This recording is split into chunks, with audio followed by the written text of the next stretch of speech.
Vamos orar mais uma vez para abrirmos as Sagradas Escrituras. E eu vou pedir para que você feche seus olhos. Nós vamos pedir a orientação do nosso Deus para nós estudarmos a palavra do Senhor e escutarmos aquilo que o Senhor tem a dizer a cada um de nós. Amém? Curve suas frontes e nós vamos orar e pedir a bênção do Senhor para esse momento. Feche seus olhos, vamos orar. Pai Santo e Celestial, rogamos ao Senhor que pela Tua infinita misericórdia o Senhor nos abençoe nesta noite. Senhor Deus, necessitamos do Teu Espírito Santo em nosso meio, bem como da ministração dos Teus santos anjos. Pai querido, em o nome de Jesus, a Tua palavra está aberta e sabemos que onde quer que a Tua palavra tenha sido aberta, vidas têm sido transformadas, e eu rogo a Ti, Senhor, para que hoje não seja diferente, que a palavra do Senhor seja escrita em nossos corações, gravadas em nossa mente, e que a palavra do Senhor venha nos transformar e nos habilitar para vivermos uma eternidade em Tua presença. Dá-nos, Senhor Deus, o Teu amor neste momento, toma os meus lábios em Tuas mãos, e eu peço, Senhor, para que ainda, Senhor Deus, diante das minhas falhas e diante das minhas misérias, Senhor Deus, eu suplico que por amor ao Teu nome, o Senhor nos abençoe hoje por meio da Tua palavra. Entrego minha vida ao Senhor e rogo, Senhor Deus, para que hoje saímos todos daqui com a certeza de que o Senhor é o Deus vivo que ainda fala por meio da boca dos Seus servos. Nos abençoe, nós te pedimos e já agradecemos pelas bênçãos que certamente são enviadas do céu a cada um de nós, em o nome de Jesus. Amém. Queridos, o Evangelho ele é muito precioso. Tem um texto muito bonito que está no livro de Colossenses. Eu já vou pedir para que a sonoplastia me ajude, para que, se possível, projete os textos. É possível projetar os textos? Sim, é possível. Então, à medida que eu for falando os textos, vou pedir para que você vá me ajudando. E tem um texto que eu gosto muito, e eu quero usar esse texto como base da mensagem, porque nós estamos precisando, queridos, nós estamos vivendo dias difíceis. Esse texto está no livro de Colossenses, ele está ali no capítulo 1 do livro de Colossenses. Se você tiver a sua Bíblia e quiser abrir, eu vou esperar você abrir esse primeiro texto, depois eu vou pedir ao irmão para que vá projetando os demais. Sabemos que vivemos em dias difíceis, sim ou não? Sim ou não? Sim, queridos. E como foi dito aqui na outra semana em que estive aqui, todos nós estamos partilhando de dificuldades nas mais diversas áreas de nossas vidas. Alguns estão partilhando de dificuldades nas situações financeiras, outros em laços familiares, alguns estão passando por problemas de saúde, outros estão enlutados. Nós estamos realmente com vários problemas que estão nos atacando dia a dia. E nós sabemos, queridos, que se hoje nós estamos aqui, é porque o Senhor tem atuado em nosso favor. Nós sabemos que a vontade do inimigo das almas é nos destruir e propagar o mal. E se hoje nós ainda estamos aqui, é que o Senhor, pela sua infinita misericórdia, tem protegido para que coisas piores não aconteçam. Hoje pode ter certeza que nós poderíamos chegar para qualquer família que está passando por dificuldades e nós poderíamos afirmar para essas pessoas que a vida delas não está pior pela misericórdia de Deus, porque o inimigo das almas ele quer destruir as nossas famílias, nossos lares, nossos filhos, ele quer nos destruir por completo. E hoje nós podemos dar graças a Deus, porque nós estamos ainda aqui com fôlego de vida. Queridos, abra sua Bíblia no livro de Colossenses, capítulo 1, e eu vou ler para você um versículo. O versículo 5, ele diz assim: por causa da esperança que vos está preservada nos céus, da qual antes ouvistes pela palavra da verdade do Evangelho. Projeta para mim, por favor, amado, Colossenses 1:5.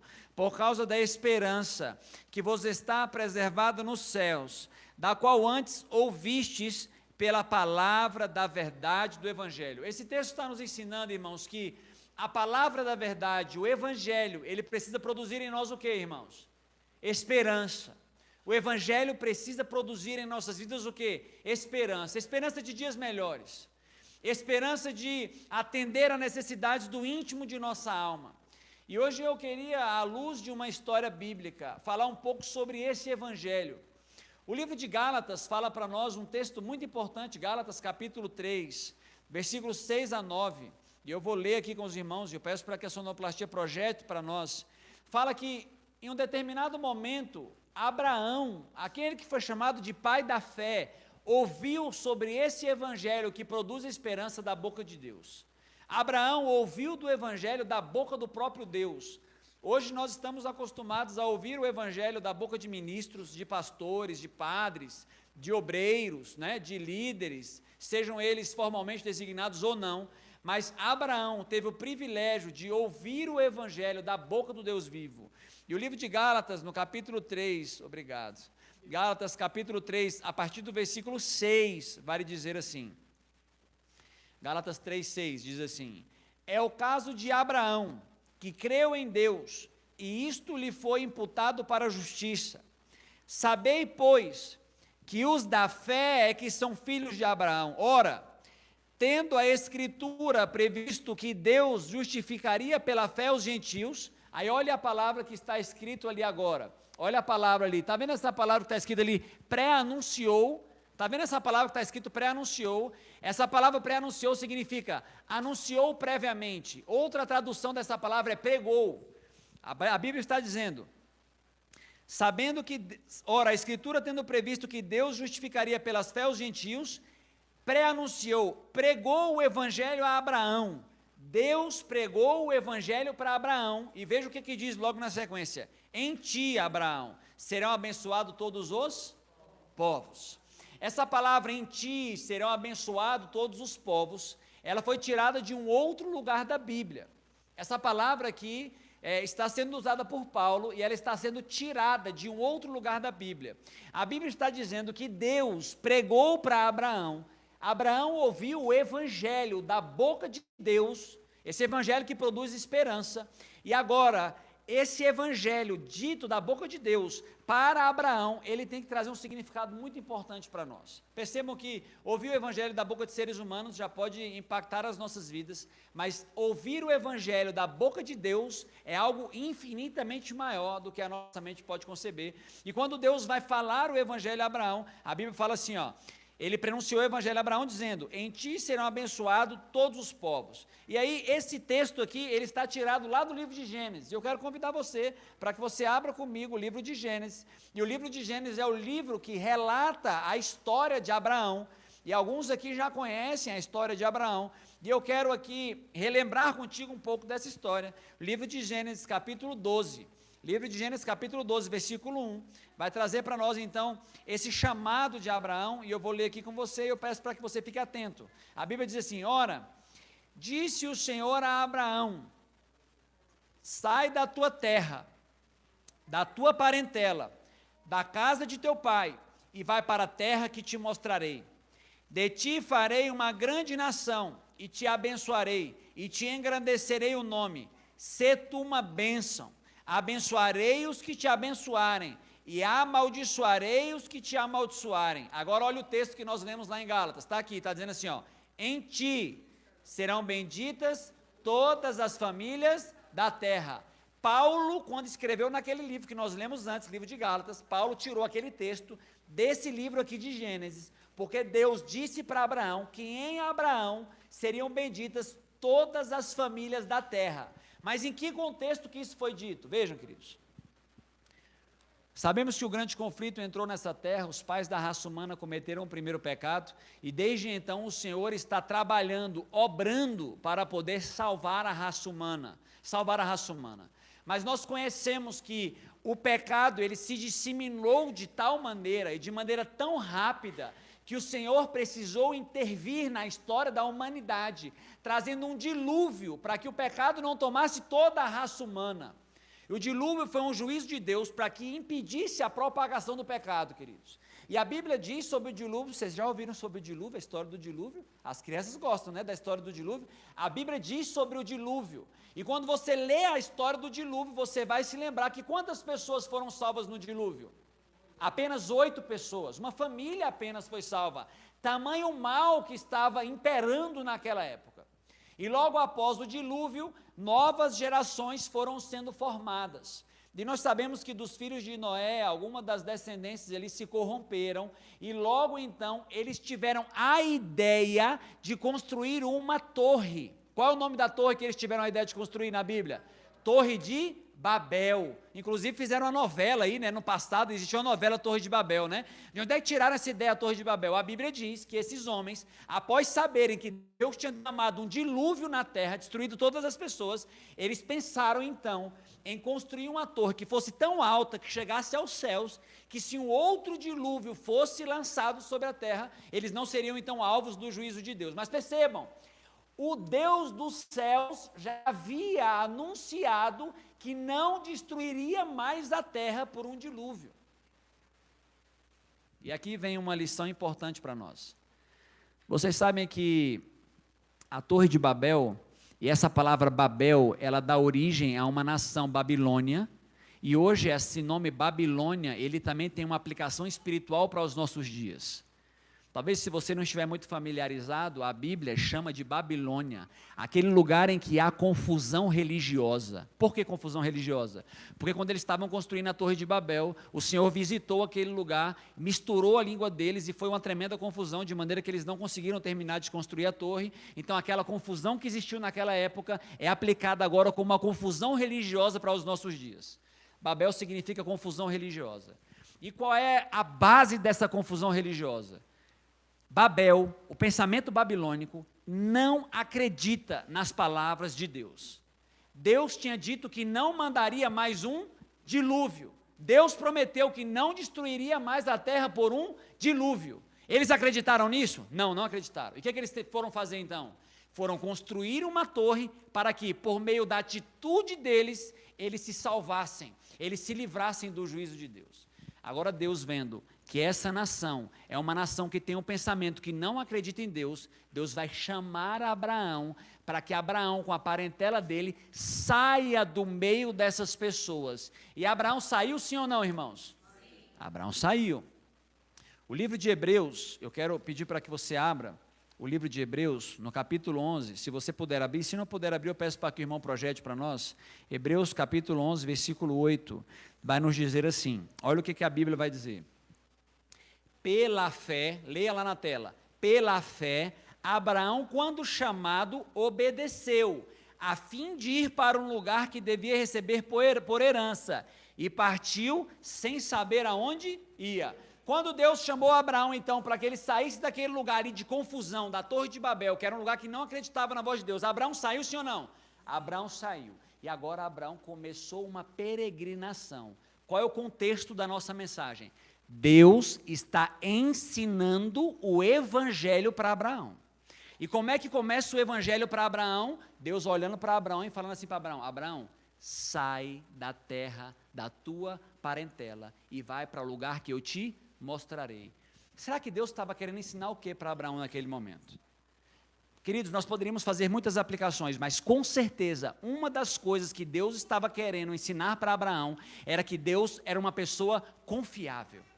Porque Deus chamou Abraão para ir para uma terra onde ele não saberia o lugar, onde ele não conhecia, uma terra que ele não tinha posse, e o convite de Deus para Abraão era para que Abraão confiasse nas palavras de Deus, contrariamente do que o povo de Babilônia fazia. O povo de Babilônia não confiava nas palavras de Deus. Deus disse, não vou mandar outro dilúvio, a terra não vai ser destruída. E o que eles estavam fazendo? Uma torre para escapar do dilúvio. Então Deus está tirando Abraão desse lugar, e Deus está querendo colocar na mente de Abraão, que Deus é um Deus confiável. A base do evangelho precisa trazer para nós que a esperança que nós temos que ter no evangelho, como nós vimos no primeiro texto, que o evangelho traz esperança, é de que aquilo que o Senhor diz para nós, nós podemos confiar naquilo que Ele diz para nós. Mas vejam, queridos, Abraão, ele encontrou algumas dificuldades, sim ou não? Abraão encontrou algumas dificuldades, porque Abraão saiu da terra da sua parentela com o seu pai. Abraão, então, ele vai ali, sai de Ur dos caldeus, Abraão vai para Harã, a família do pai acompanhou Abraão em Harã, e aí Abraão vai ficar ali até o seu pai morrer. O pai de Arão morre, então ele sai de Harã, vai para Canaã, e depois de Canaã ele se hospeda em um lugar chamado Siquém. Mas nós sabemos que logo depois que ele sai de Siquém, ele vai para Betel, e ele começa a viajar para o sul, e então vem uma prova na fé de Abraão. Começa a haver o que na terra, irmãos? Começa a haver fome na terra. Vejam, irmãos, Abraão morava em uma planície. As terras que Abraão andava eram terras formadas por planícies. E como é que funcionam as planícies? Percebam como é que funcionam. Existem morros de um lado, existem morros do outro lado, e a chuva, ela precisa ser enviada para que essas águas escorram no morro dos dois lados e formem uma corrente de água no meio, e por meio dessa água que se forma no meio da planície, eles possam plantar, subsistir. No Egito não era assim. O Egito, ele tinha água dentro do Egito. Babilônia também não era assim. Babilônia tinha água dentro de Babilônia.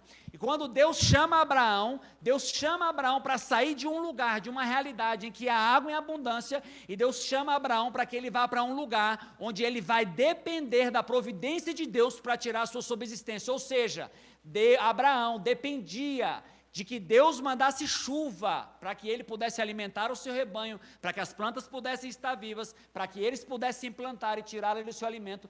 Mas houve um período de prova, houve um período em que houve seca e fome na terra. E Abraão então tomou uma decisão de ir para onde? De ir para o Egito. E quando Abraão chegou no Egito, a Bíblia vai dizer que a esposa de Abraão, ela era muito o quê, irmãos? Muito bonita. E aí Abraão, quando chegou no Egito com uma esposa muito bonita, logo ele teve uma ideia. Ele falou assim, não vou falar que é minha esposa, porque se eu falar que é minha esposa, Faraó vai fazer o que comigo? Vai matar, porque ela é muito bonita, e ele manda em todo mundo, então não vou contar que é minha esposa. E ele vai dizer uma meia-verdade, vai dizer que ela é irmã. Há uma meia-verdade nisso, se você for estudar ali a Bíblia, há uma meia-verdade. Mas ele não diz a verdade totalmente, ele mostra que Abraão ainda não havia aprendido a confiar em Deus. E vocês conhecem a história. Ele entra ali, logo o Faraó vai descobrir que a Sara é esposa de Abraão, e aí Faraó vai ficar com medo dos juízos de Deus. Faraó então manda que Abraão saia dali, e agora Abraão, depois de alguns anos, vai sair do Egito, vai continuar a sua peregrinação, mas logo depois de pouco tempo, Abraão chega à planície de Canaã e está tendo problema entre as duas tribos. Abraão e Ló estão tendo problemas. O que eles fazem? Eles se separam. Lembra da história de Abraão? Abraão se separa do seu sobrinho Ló, eles se separam e passa um tempo, a cidade em que Ló estava morando ali, ela é atacada e agora Ló e sua família é levado o quê? Levado preso, é levado escravo. E nesse momento agora Abraão então junta ali uns homens, vai atacar essa cidade, resgata Ló, e Abraão agora vai ficar com medo. Por quê? Porque Abraão atacou, Abraão entrou em guerra, e Abraão conseguiu por meio da guerra resgatar ali o seu sobrinho, mas à medida que Abraão resgata o seu sobrinho, Abraão fica com medo. E aí eu quero levar você para Gênesis capítulo 15, eu quero ler exatamente esse contexto com você. Abraão está com medo do que está acontecendo, e aí leia comigo, e você vai entender onde nós vamos chegar. Veja, Gênesis capítulo 15, versículo 1, Gênesis 15, 1, projeta para mim, olha só, depois desses acontecimentos, leia, está projetado, depois desses acontecimentos, veio a palavra do Senhor a Abraão, numa visão e disse, não temas. Abraão estava com medo, sim ou não, irmãos? Claro, tinha acabado de atacar, ele tinha acabado de entrar em guerra, então Abraão estava com medo, e o Senhor veio e disse assim, não temas, Abraão, eu sou o teu escudo, o teu galardão será sobremodo que grande. Abraão ainda não havia aprendido a confiar no Senhor, Abraão ainda não havia aprendido a depender do Senhor. Abraão, ele estava vivendo ali, dando um jeito na sua vida, com o melhor que ele conseguia fazer. Abraão não tinha aprendido ainda a esperar em Deus, e Deus está ensinando o evangelho a Abraão, e Abraão vem e diz assim, não temas. Mas olha o que Abraão respondeu no versículo 2. Respondeu Abraão, Senhor Deus, o que me haverás de dar se eu continuo sem filhos, e o herdeiro da minha casa é o Damasceno Eliezer? Disse mais Abraão, a mim não me concedeste descendência, e um servo nascido na minha casa será o meu herdeiro. Versículo 4, a isso respondeu logo o Senhor dizendo, não será esse o teu herdeiro, mas aquele que será gerado de ti será o teu herdeiro. Então conduziu até fora e disse, olha para os céus, conta as estrelas, se é que o podes. E lhe disse, será assim a tua posteridade. Ele creu no Senhor e isso lhe foi imputado o quê? Para justiça. Vamos contextualizar aqui, o que está acontecendo? Abraão está com medo, acabou de resgatar o sobrinho, Abraão está com medo de guerra, e Deus vem e fala assim, Abraão, não temas, porque eu sou o teu o quê? Eu sou o teu escudo, Abraão, não temas, eu sou o teu escudo. Abraão fala, mas Senhor, eu não tenho filhos, um servo da minha casa vai ser herdeiro de tudo que tenho. Aí o Senhor fala, não, Abraão, não é um servo que vai ser herdeiro, eu vou dar para você um filho. Aí ele tira Abraão da tenda e fala assim, olhe para o céu, Abraão. Aí Abraão olha para o céu e fala, conte as estrelas, se é que pode contar, esse é o tamanho da tua descendência. E Deus vai e promete para Abraão um filho. Qual é a característica do pensamento babilônico que nós conversamos, irmãos? O pensamento babilônico, ele ouve as palavras de Deus, mas ele não confia nas palavras de Deus, ele quer resolver aquilo ali com o seu próprio jeito, e Abraão estava saindo desse lugar, e agora eles então têm uma ideia. Abraão já era avançado em idade, ele tinha um problema com Sara, e qual foi a ideia de Abraão? Já que Deus disse que nós vamos ter um filho, Sara então surge com uma ideia brilhante. Qual é a ideia de Sara? Vamos pegar a serva Agar, e aí vocês agora vão ter um filho, e por meio do filho de Agar vai se cumprir a promessa de Deus. Qual é o nome disso que nós damos hoje? Você é casada, você não pode ter filho, é estéril, aí você fala bem assim, não marido, se Deus disse que você vai ter um filho, você vai ter um filho. Pega essa outra mulher aqui, e aí faz um filho com ela. Qual é o nome disso que a gente chama hoje na igreja? É adultério, irmãos, isso é poligamia. É mais de uma esposa, é mais de um filho. E aí acontece então algo que é desagradável. Deus, ele desagrada disso, sim ou não, irmãos? Sim ou não? É vontade de Deus que o marido tenha várias esposas, irmãos? Não. Mas Deus está ensinando o evangelho para Abraão. Deus está com paciência ensinando para Abraão a realidade do evangelho. Abraão está aprendendo. Deus está ouvindo o evangelho da boca de Deus. E aí o Senhor está conduzindo Abraão. E Abraão vai e tem Agar. Tem um filho chamado Ismael. E eu lhe pergunto, irmãos, Ismael foi o filho da promessa, sim ou não? Não. Ismael não foi o filho da promessa. Nós sabemos que Abraão ele teve alguns problemas. Ismael, ele não era o filho da promessa, e o Senhor, ele vai ter que intervir na história mais uma vez. O Senhor agora, ele vai chegar para Abraão, e o Senhor vai dizer assim, Abraão, você vai ter um filho. Ismael não é o filho da promessa. Você vai ter um filho, e esse filho vai ser gerado de quem? De Sara. Agora Abraão está com um problema, irmãos. Por que Abraão está com um problema? Sara era estéril, irmãos. Abraão, a Bíblia diz que Abraão tinha um corpo amortecido. A palavra que designa o corpo amortecido quer dizer que Abraão era infértil. Abraão já tinha passado uns anos e agora Abraão não podia mais ter filhos. Ele achava que não podia mais ter filhos. E Sara, ela tinha o ventre estéril. A palavra que foi dada para escrever o ventre de Sara na Bíblia, sabe qual foi a palavra usada para falar do ventre de Sara na Bíblia? A palavra grega no original é necrosis. Veja, Abraão já velho, Sara com o ventre necrosado, e Deus vem para Abraão e fala assim, você vai ter um filho com Sara. O que ele vai fazer agora para ter um filho? Agora o homem não tem mais nada o que fazer.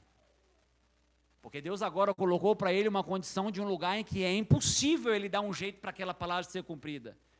Tanto é que Abraão vai receber aquela palavra, Sara não vai acreditar muito, né? Sara vai ficar um pouco assim, mas passa-se um tempo e o filho vem, sim ou não, irmãos?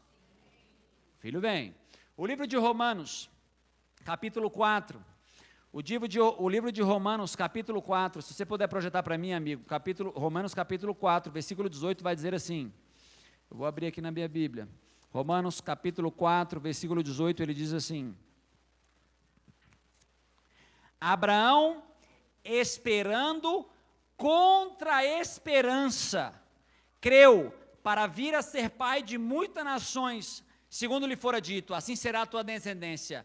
E sem enfraquecer na fé, embora levasse em conta o seu próprio corpo amortecido, sendo já de 100 anos de idade, e a idade avançada de Sara, não duvidou por incredulidade das promessas de quê?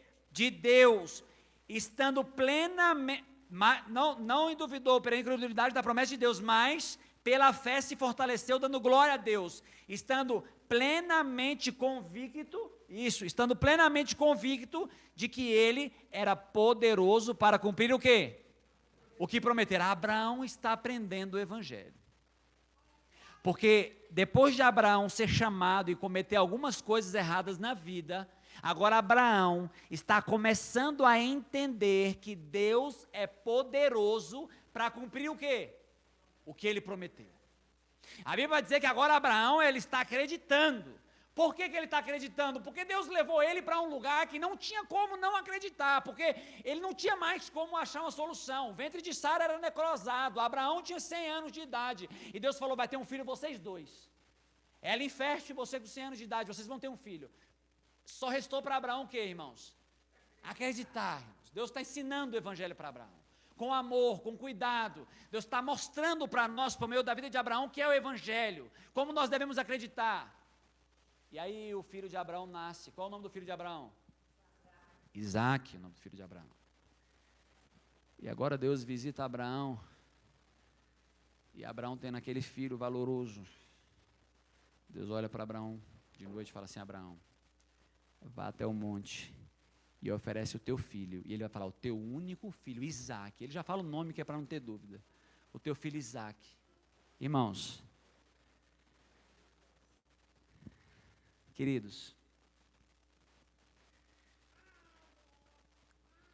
a palavra de Deus vai dizer que naquele mesmo instante, Abraão começou a preparar as malas para ir oferecer o filho em sacrifício no monte que Deus havia designado. Só que para Abraão chegar naquele monte, eram 3 dias de caminhada. Abraão arrumou todas as coisas, pegou o filho, alguns servos, arrumou os animais e começou a caminhada. E a inspiração do Senhor vai nos dizer que Abraão não dormiu naqueles dias. Imagine você tendo que agora ser fiel a Deus e ofertar como fidelidade a Deus o seu filho mais valioso, a coisa mais preciosa que você tem na terra. E aí agora Abraão, ele está sendo chamado a mostrar se compreendeu o poder do evangelho, se ele compreendeu o que Deus era capaz de fazer ou não. E Abraão começa uma caminhada de 3 dias até aquele lugar em que o filho seria oferecido. Presta atenção aqui em nome de Jesus. A Bíblia vai dizer que os 3 dias de caminhada de Abraão foram os dias mais difíceis de sua vida. E Abraão, nas madrugadas, ele passava a madrugada em oração e clamor a Deus, para que Deus pudesse lhe dar uma resposta. E Deus não falou com ele naqueles 3 dias. E Abraão agora vai chegar ao pé do monte. Abraão vai deixar os seus servos para trás. Abraão vai subir com o seu filho naquele lugar. E Isaac era um jovem vigoroso, queridos. Abraão já era um velho, com mais de 100 anos de idade. E agora eles sobem um monte, depois de 3 dias de fatiga, de caminhar. Quando ele vai sair de casa, Sara vai falar para ele, Abraão, você já é velho em idade, você vai andar isso tudo. E Abraão sobe naquele lugar. Abraão estava aprendendo que podia confiar em Deus e nas palavras de Deus. E Abraão sobe naquele lugar. E quando Isaac pergunta para Abraão, onde está o cordeiro? É-lhe dito que ele seria a oferta que deveria ser sacrificada para Deus. Queridos, quando eu estudo essa história, eu fico impactado porque Isaac sentiu-se honrado em ser chamado para ser uma oferta em sacrifício para Deus. Isaac poderia ter corrido de Abraão naquele momento. Abraão não amarrou Isaac e prendeu Isaac para que Isaac fosse uma oferta. Isaac sentiu-se honrado. Isaac ajudou a amarrar os seus próprios pés e a amarrar as suas próprias mãos. E ali, queridos, naquele momento, uma decisão muito difícil foi tomada perante todo o universo celestial. Abraão levantou o cutelo. E quando o cutelo foi levantado, queridos, Abraão já tinha matado Isaac no seu coração. Quando Abraão levantou o cutelo para sacrificar Isaac, Isaac já tinha sido morto no coração de Abraão. O relato do Espírito de Profecia diz que os anjos do céu se aplaudiram, se levantaram e aplaudiram a fidelidade do idoso Abraão. Abraão sacrificou seu filho, mas Deus interviu naquele momento, dizendo que havia um outro cordeiro e que a prova estava satisfeita. Deus estava ensinando para nós o que significa fé por meio de Abraão, até que Cristo viesse à terra. Deus vai colocar em Abraão o título como o pai da fé. Deus estava mostrando para Abraão como é difícil resolver o problema do pecado. E que ele, como pai, teria que ofertar o próprio filho para que a raça humana pudesse ter uma nova oportunidade. A Bíblia diz que Abraão ofereceu a Isaac porque ele acreditava que Deus tinha um poder especial. Eu quero ler com você esse verso. Hebreus, capítulo 11, versículo 19.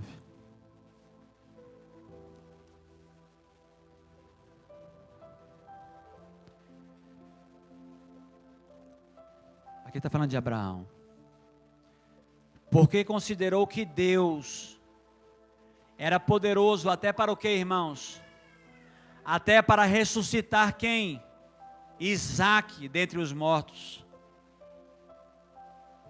E é por isso que Abraão ofertou naquele momento o filho, porque Abraão acreditava, Abraão havia compreendido que Abraão podia acreditar no poder desse Deus, que é o Deus que tem poder de trazer as pessoas que já desceram à sepultura, de novo aonde, irmãos? De novo à vida. Esse é o poder do Deus a quem nós servimos. A morte não é o fim para aqueles que servem a Deus. Mas não é somente isso.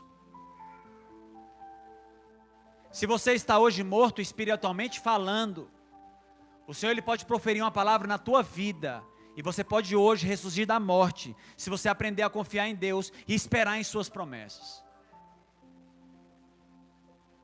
Deus ele tem trabalhado, irmãos, com todo o céu, com os anjos, com o Espírito Santo, para colocar em nosso coração a fé, que acredita nas suas palavras e depende delas, para dar os passos em sua vida. Nós estamos sofrendo muito, irmãos, nesse mundo. O mundo está sendo difícil. Pessoas doentes, pessoas morrendo, injustiça, crianças sofrendo, pai, mães, famílias. O mundo está muito difícil. E tudo isso é graças a quem, irmãos? Graças ao pecado, irmãos. Porque é o pecado que tem trazido essas misérias e essas desgraças. E a gente sofre com isso, sim ou não? A gente sofre com isso, irmãos. Mas o sofrimento passa. E daqui a pouco nós estamos de novo fazendo aquilo que tem causado a nossa desgraça. E Deus ele quer ensinar para nós hoje, em nome de Cristo Jesus, que Ele tem poder para nos libertar disso de maneira completa. Haverá uma eternidade, queridos, ao lado de Deus. E nada nessa terra vai valer a pena se nós perdermos aquele lugar. Nada, queridos, nessa terra. Nada nessa terra. Queridos, para mim é um grande privilégio estar aqui, amados. Eu acredito no poder de Deus para salvar a nossa vida, irmãos. Eu acredito nisso. E eu quero ser completamente liberto do pecado. E o Evangelho ele vem hoje a mim e a você para dizer isso para você. Você pode confiar totalmente na palavra de Deus. Aqui não é o final das coisas. Aqui não é o fim. Vale a pena servir a Deus. Vale a pena. A verdadeira felicidade está ao lado de Deus.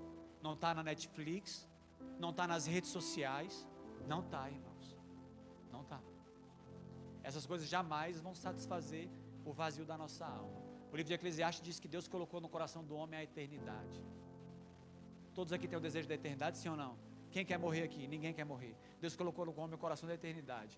Só há eternidade ao lado de Cristo Jesus. Você precisa se render por completo ao lado de Cristo Jesus em o nome dEle. Você precisa se entregar por completo a Ele. Todos terão que tomar uma decisão.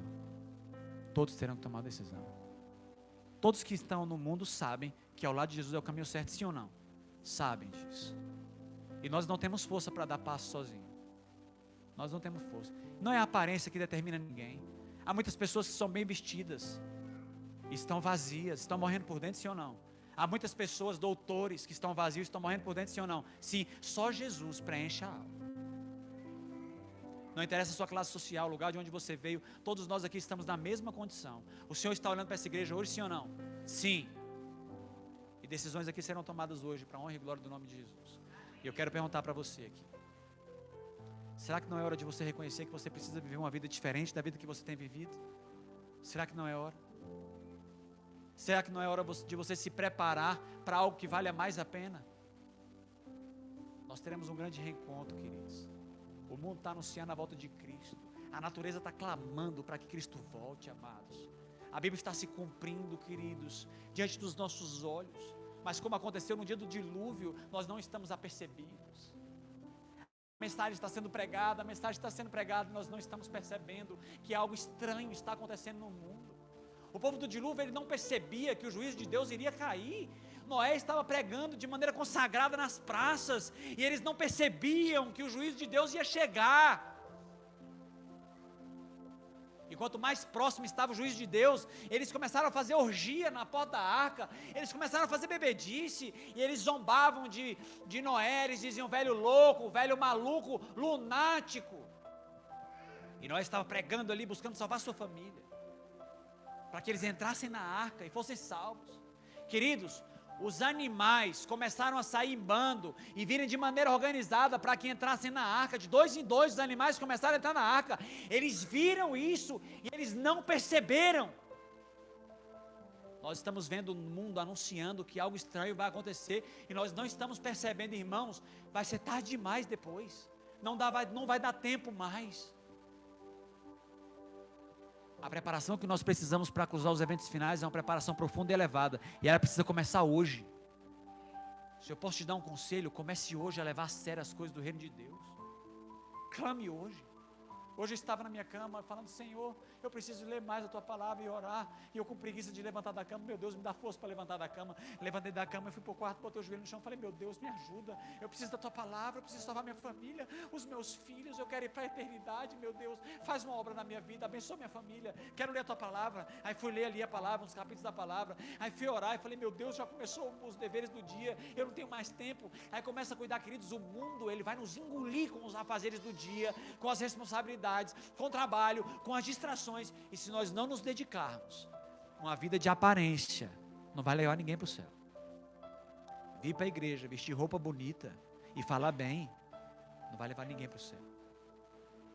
Nós estamos precisando de uma luta intensa. Eu quero fazer uma pergunta para você hoje. Será que tem alguém aqui hoje que reconhece que precisa confiar na palavra de Deus? Será que tem alguém aqui hoje que reconhece que a morte de Cristo não foi em vão? Que nós precisamos disso? Você está feliz com a vida que você tem vivido? Eu não estou. Eu quero uma vida completamente realizada em Cristo Jesus, porque Ele promete vitória plena e felicidade plena. Ele promete paz de espírito, controle emocional. Ele promete o enobrecimento da humanidade. A nossa vida está sendo transformada, sim, está, mas há muito mais ainda para ser transformado. E hoje Ele vem aqui nessa igreja, estende a mão para você. A Bíblia diz que é Ele quem realiza em nós o querer e o efetuar. A primeira obra que Ele vai colocar na sua vida é o desejo de viver uma vida que é impossível para você. Será que você está ouvindo a voz do Senhor falar com você hoje? Porque eu vou embora daqui, eu vou voltar para minha casa, e eu vou continuar as minhas lutas, varão. Amanhã eu estou em guerra de novo, com os meus filhos que eu tenho para criar, que são pequenos, com a minha esposa, para manter meu casamento, para manter os meus filhos, para educá-los, porque o mundo quer corrompê-los, para ajudar os meus amigos, para avançar na minha igreja. Não sei quando eu vou voltar aqui, mas hoje decisões podem ser tomadas aqui. Jesus quer você, porque você é preciosa para Ele. Ele derramou o sangue dele por você. Você não está aqui porque você veio, porque alguém te chamou. Você está aqui porque Ele está operando na tua vida. Ninguém está aqui por acaso. Igreja não é um lugar que as pessoas vêm por acaso. Não é. Ele quer você. Ele quer nos salvar. Ele quer jovens consagrados. Ele quer trazer esperança para nós de que nós vamos ter um reencontro com aquelas pessoas que nós amamos. A morte não é o final. Haverá um grande reencontro. Essas crianças precisam conhecer Jesus. Precisam ser apresentadas aos pés dele, para que elas sejam felizes, realizadas.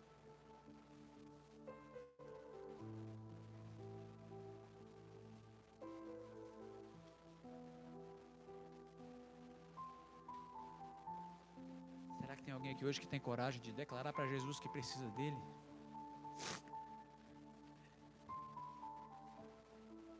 Um dia eu dei um passo na minha vida. E hoje eu posso dizer as palavras de Paulo: eu não me envergonho do Evangelho, mas eu preciso de Jesus todos os dias. Será que tem alguém aqui hoje que quer tomar uma decisão em reconhecimento? Eu vou pedir para que você manifeste a sua decisão, sabe por quê? Deus conhece o coração e a mente, sim ou não? Sim. Deus já sabe a decisão que está no seu coração, mas o diabo não, e nem os anjos. Eu vou pedir para você então hoje, que se você quer uma vida diferente em Cristo Jesus, se você reconhece que precisa de uma mudança de vida, se você quer entregar a sua vida para aquele que tem poder para dar vida para aqueles que estão mortos, eu vou pedir para que você fique de pé. Você tem coragem de ir perante o universo declarar isso, que você precisa de Jesus, não levante porque todos estão levantando. Essa decisão é individual, Deus sonda os corações. Há anjos aqui nessa casa hoje, eu tenho certeza disso. A palavra diz que os anjos estão aqui, eles se apressam de um lado ao outro, eles estão anotando as decisões. E ainda que você não tome uma decisão hoje, eu vou dizer algo para você. Deus, Ele continua te amando, Ele vai fazer tudo o que Ele puder para te salvar. Ele respeita o nosso livre-arbítrio. Ele respeita as nossas necessidades. Que Deus te abençoe, varão. Nós somos chamados para ser sacerdotes dos nossos lares. Deus, Ele pode fazer milagres na nossa vida. Eu acredito no Deus de milagres. Por meio da tua vida, Ele pode abençoar a sua família. É um prazer vir aqui conhecê-los. Que Deus abençoe vocês. Que todos possamos reconhecer mais cedo ou mais tarde que nós precisamos de Cristo Jesus. Cristo Jesus nos ama. Ele tem feito tudo para nos salvar. E eu quero orar por você, quero pedir que você feche seus olhos. Quero fazer uma oração para você. Feche seus olhos. Vamos orar e falar com o Senhor. Pai, obrigado pela tua palavra, Senhor. Pela tua palavra muitas pessoas têm sido libertas. Pela tua palavra a esperança tem sido comunicada. Pela tua palavra, Senhor Deus, nós conseguimos ver o céu. Pela tua palavra nós já conseguimos ouvir os passos de um Deus que se aproxima. Eu entrego aqui, Senhor Deus, as decisões que foram tomadas em nome de Jesus diante do teu trono de graça. Guarda esses filhos teus e que nenhum se perca em nome de Cristo Jesus. Mas, Senhor Deus, eu intercedo por aqueles que não manifestaram apreço pelo teu convite. Eles são também teus filhos, Senhor. Que o Senhor os abençoe, que o Senhor os proteja, que o Senhor os salve, Senhor Deus. Trabalhe em favor destes, ó Pai, que ainda não reconheceram a grande necessidade que possuem de se entregarem ao Senhor. Dá-nos a fé que teve um dia Abraão, para que possamos sacrificar tudo aquilo que amamos aqui na terra, por amor e honra ao teu santo nome. Queremos te honrar com tudo que temos e somos. Dá-nos esperança de dias melhores. Fortalece, Senhor Deus, os nossos pés, para que possamos continuar firmes nessa caminhada rumo à Canaã celestial. Eu entrego aqui, Senhor Deus, as crianças que estão nessa igreja nas mãos do Senhor, porque elas são inocentes, Senhor. E eu rogo em nome do Pai, para que o Senhor abençoe todas as crianças que estão nesta igreja. Preserva-os pelo teu Espírito, Senhor Deus, em nome de Jesus. Nós vamos voltar para os nossos lares, Senhor. Que os teus santos anjos, na misericórdia do Senhor, possam nos acompanhar e nos guardar. Senhor Deus, eu intercedo pela família, Senhor Deus, que talvez possa estar enlutada. Quando estávamos chegando aqui, havia um acidente ali de carro com moto. Eu não sei, Senhor Deus, se houve óbito ou não, mas nós, Senhor Deus, sabemos que a raça humana tem sofrido, Senhor Deus, com o luto, com as percas, com a dor. E nós prostramos também, Senhor Deus, aqui na tua presença para pedir que o Senhor possa colocar ali a tua mão, Senhor. Senhor Deus, que o Senhor use todos os meios para nos salvar. Que se não for por amor, que seja pela dor, Senhor Deus, mas que possamos ser salvos. Em nome de Jesus, eu entrego a vida de todos que estão aqui nesta igreja nas mãos do Senhor. Suplico, Senhor Deus, pelo amor que há ao teu santo nome, para que tu possa operar a nossa salvação, porque o Senhor é o Deus poderoso e para ti não há impossíveis. Nos abençoe, Senhor Deus, nos reaviva, nos salva. Derrama o teu sangue sobre a tua igreja e também o teu Espírito. Agradecemos pelas bênçãos do Senhor, em o nome de Jesus. E a igreja diz: amém, Senhor Deus, amém. Queridos irmãos, que Deus abençoe a cada um de vocês. Que vocês não se esqueçam que Deus está fazendo e tem feito tudo para nos alcançar. Todos nós temos o nosso tempo. Eu espero que todos nós tenhamos a oportunidade de tomar uma decisão perante Deus. Que a graça do Senhor Jesus seja com cada um de nós. Que os irmãos tenham uma boa semana.